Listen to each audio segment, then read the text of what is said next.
कुरान है जिसके बारे में रब कहता है ज़ालिकल किताबु ला रैब फीह, इसमें कोई शक व शुबा की गुंजाइश नहीं है। और मेरे प्यारे, कुरान ऐसी किताब है जिसके बारे में परवरदिगार आलम इरशाद फरमाता है कुल्लु सगीरी व कबीरी मुस्ततर, हर छोटी सी बड़ी चीज को अल्लाह रब्बुल इज्जत ने कुरान के अंदर में जिक्र कर दिया है। चाहे कि वो कोई बीमारी हो, चाहे कि वो कोई शय हो, हर बीमारी का इलाज अल्लाह ने कुरान के अंदर में रखा है। हर तरह के इल्म को अल्लाह रब्बुल इज्जत ने कुरान के अंदर में रखा है। फिजिक्स का इल्म कुरान के अंदर में है, बायोलॉजी का इल्म कुरान के अंदर में है, केमिस्ट्री का इल्म कुरान के अंदर में है, मैथमेटिक्स का इल्म कुरान के अंदर में है, इल्म नुजूम को कुरान के अंदर में रख दिया है, इल्म फिक़ह को कुरान के अंदर में रख दिया है, इल्म तफसीर को कुरान के अंदर में रख दिया है, इल्म अदब को कुरान के अंदर में रख दिया है। गोया के सारे उलूम व फनून को परवरदिगार आलम ने कुरान के अंदर में डाल दिया और पूरी दुनिया इंसानियत को ये पैगाम दे दिया था ए दुनिया वालों, अपने कलाम पे फख्र करते हो, अपने खिताब पे फख्र करते हो, अपनी बाप पे फख्र करते हो, लेकिन वो कलाम मैंने अपने महबूब पे उतारी है जो कलाम के पूरी दुनिया एक तरफ होकर के भी अगर एक आयत के टुकड़े की तमसील लाना चाहे तो वो ला नहीं सकती। हाय हाय, नारे तकबीर, नारे रिसालत, अज़मते कलामुल्लाह। पूरी दुनिया मिलकर के उसकी तमसील ला नहीं सकती।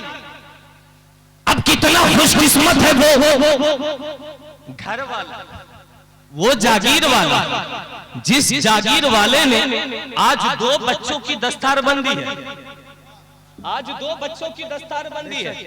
अल्लाह अल्लाह कितना खुश होगा, आज उसका दिल मचल रहा होगा। यकीनन आज की तारीख में उसकी तारीफ जमीन पे भी हो रही होगी और आसमान पे भी हो रहा है। जिंदाबाद जिंदाबाद, वाह वाह वाह, जमीन पे भी हो रही होगी, आसमान पे भी हो रहा होगा।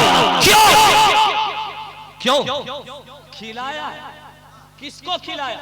मेहमान रसूल को खिलाया, मेहमान रसूल को खिलाया। कहाँ खिला? अरे खिलाने वाले बहुत खिला रहे हैं, आज कोई किसी को खिला रहा। मेरा यार है, मेरा दोस्त है, पार्टी देते हैं, शादी देते हैं, चलो फला होटल में चलना है, अब जाते हैं, जाने के बाद में वहां पर हम 1000, 2000, 10,000 रुपए खर्च कर देते हैं। ओ मेरे प्यारे, कसम खुदा की पार्टियों में दोस्तों का खिलाना ये बारगाह जन्नत में कबूल नहीं होगा। लेकिन अगर आपने मेहमान रसूल को खिलाया है, ये बारगाह जन्नत में कबूल होगा। इसकी कबूलियत की गारंटी मैं देता। अल्लाह अल्लाह अल्लाह, वाह वाह वाह, जिंदाबाद, इसकी वाह वाह वाह,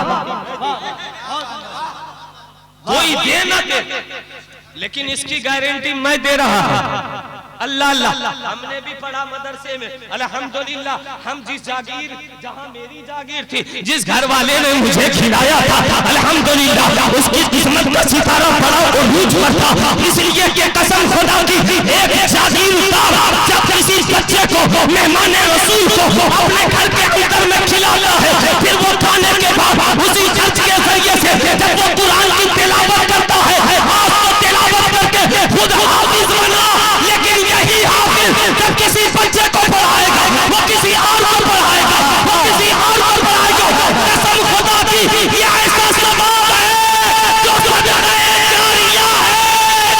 वाह वाह वाह, हाय हाय हाय, जिंदाबाद जिंदाबाद। कलेजा फेफड़ा निकाल के रख देगा तब बोलोगे। दावा करता हूँ, इलियास चैलेंज भी करता है, 20,000 रुपए दे करके मुकर्रिर को बुलाओगे, नहीं कर सकता। बैठे इतने उलमाए कराम, 20,000 दे के बुलाओगे, 25,000 दे के बुलाओगे, लेकिन हर शख्स में ये ताकत नहीं होती है। मुझे भी मालूम है, अल्हम्दुलिल्लाह मैं इस लाइन में हूं, मुझे पता है। आप नहीं हो, आपको पता नहीं, आपको पता नहीं है। यकीनन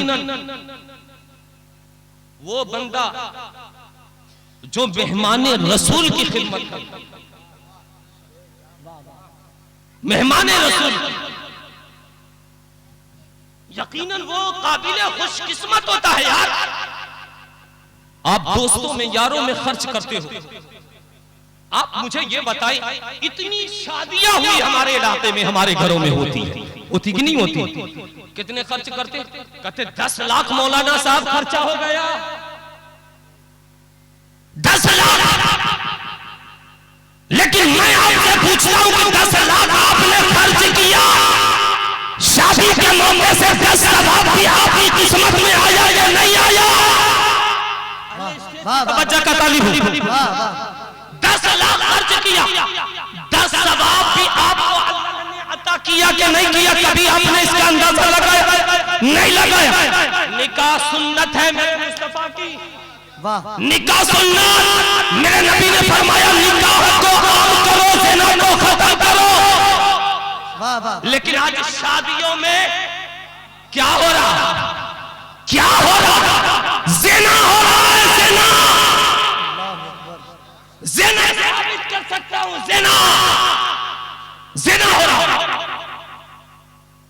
अच्छा, मैं एक बात बोलूं, लस्तुन्ना का अहदिम मिनन निसा। ए नबी की औरतों, ऐ नबी की औरतों, तुम उन औरतों के तरह नहीं हो। अल्लाह कहता है तुम उन औरतों की तरह नहीं हो। आज हम इतना इंतजाम करते मेरे भाई, शादी ब्याह के अंदर में पैगाम ले लो मेरे प्यारे, मैं बहुत तेजी के साथ में ये पैगाम मैं दे रहा हूं आपको, पैगाम ले लो। हम मुसलमान हैं, हम अपने आप को मुसलमान कहते हैं ना, और मुसलमान किसे कहा जाता? मुसलमान किसे कहा जाता? जो नबी की शरीयत पे चले वो मुसलमान। जो नबी की शरीयत पे चले वो मुसलमान, और जो नबी की शरीयत से रूगर्दानी करे वो मुसलमान नहीं हो सकता, वो मुसलमान नहीं हो सकता। आज हमारे घर के अंदर में हमारी औरतों की हालत देख लो। अच्छा, वो औरतें किसी और की नहीं, वो मेरी माँ और बहन है भाई। ऐसा मत समझिएगा मैं आपकी औरत करूं, मेरी माँ बहन है, मेरी माँ बहन है। आज शादियां हैं, अरे शादी कर रहे हो या बर्बादी? किस शरीयत ने ये जायज करार दिया? किस शरीयत ने ये जायज करार दिया कि मर्द और औरत का इख्तिलाफ हो जाए?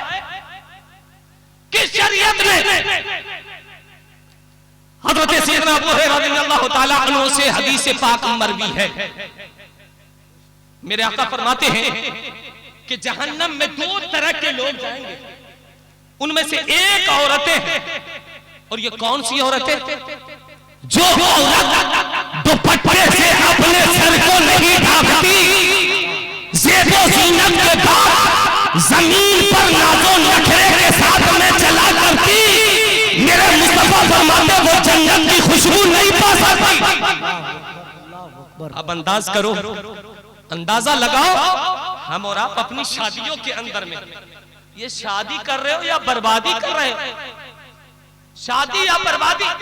हज़रत खातून जन्नत ने नबी मोहतशम से एक सवाल किया था, कहा या रसूल अल्लाह, अब्बा हुजूर एक बात बताइए कि कोई ऐसा वजीफा मुझे बता दीजिए ताकि मैं औरतों को जाके बताऊं कि औरतें अल्लाह रब्बुल इज्जत की बारगाह में इज्जत शर्फ वाली वलिया कैसे बन सकती है? ये सवाल किया था किसने? हज़रत फातिमा ज़हरा रज़ियल्लाहु ताला अन्हा ने। किससे? अपने अब्बा से। तुम्हारे नबी, हमारे नबी आकाए दो जहां से कहा था आका, कहा अब्बा मुझे ये वजीफा बता दीजिए। तो आका ने फरमाया था, कहा था फातिमा, औरतों की इज्जत, औरतों का इज्जत शर्फ परवरदिगारे आलम की बारगाह में उस वक्त बढ़ता है जब औरतें अपने घर के अंदर में रहती, बाहर नहीं निकला करती। क्या कहा? घर के अंदर रहती, बाहर नहीं निकला करती। वो वलिया भी हो सकती है। आज हम क्या कहते हैं? मेरी बेटी है, मेरी जिगर का टुकड़ा, मेरा लगते जिगर है, मुझे इस पे बड़ा यकीन है, मुझे इस पे बड़ा भरोसा। और ये भरोसे के दावा करने वाले लोगों को मैंने देखा कि वो रात की तारीकी में तकिए में अपने मुंह को छिपा करके अपने आंखों से आंसू बहाते। क्यों? इसलिए कि जिस बेटी के बारे में कहता था मुझे इस पे बड़ा एतबार है, मुझे इस पे बड़ा भरोसा है, वही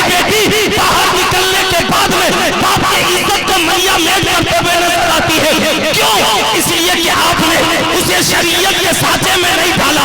अगर शरीयत के साँचे में डाला होता तो यकीन करिए वो किसी और की कनीज नहीं बल्कि खातून जन्नत की कनीज होती। वाह वाह वाह वाह, बहुत उम्दा से। वो खातून जन्नत की कनीज होती।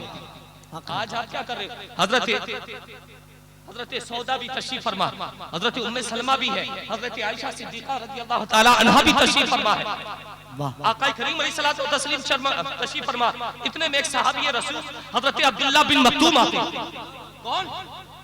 आखिरी बात है, वक्त की कमी मैं जान रहा हूं, मैं चेहरे के ज्योग्राफी को भी पढ़ लिया करता हूं, अल्हम्दुलिल्लाह मैं पढ़ लेता हूं। मैं आखिरी बात बयान कर रहा हूं, हदीस पाक सुन ले।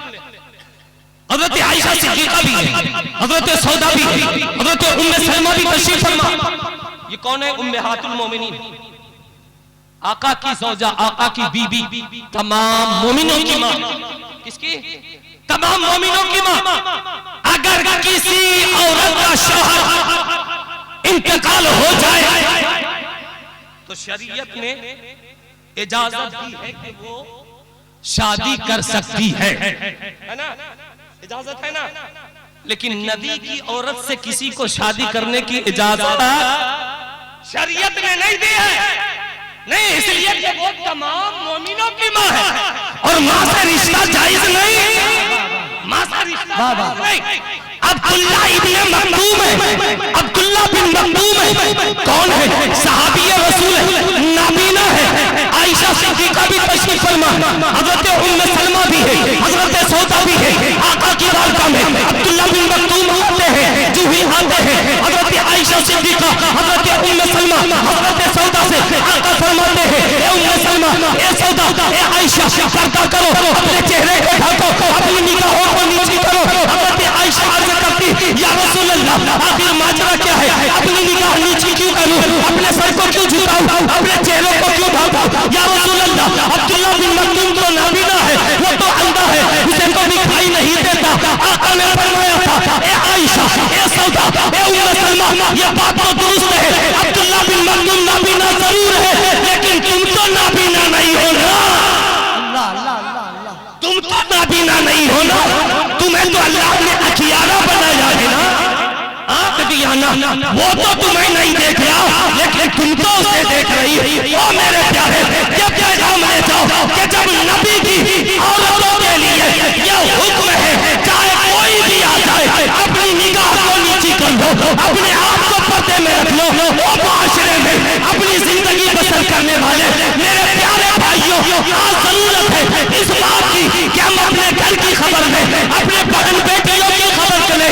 इसलिए कि आज बेपर्दगी की वजह से हमारी बेटियां मुर्तद हो रही है, घरों के चक्कर में पड़ रही है। आज वो किसी और मजहब वाले के पास जाती है, जाने के बाद में आए दिन आप सुनते रहते हो सोशल मीडिया के जरिए से उसे कत्ल किया जा रहा है, उसे मारा जा रहा है, उसे दफन कर दिया जा रहा है। ओ मेरे प्यारे, जरूरत है इस बात की, हम बहन बेटियों को अगर पैगाम सुनाए तो किसी और का नहीं बल्कि नबी मुहतशम का। अगर हम सीरत दिखाए तो किसी और की नहीं बल्कि खातून जन्नत। जरूरत है इस बात की मेरे प्यारे। इसलिए इंशाअल्लाह अज़ीज़ फिर कभी इस मौजू पे गुफ्तगू करूंगा तो खुल के इंशाअल्लाह उस वक्त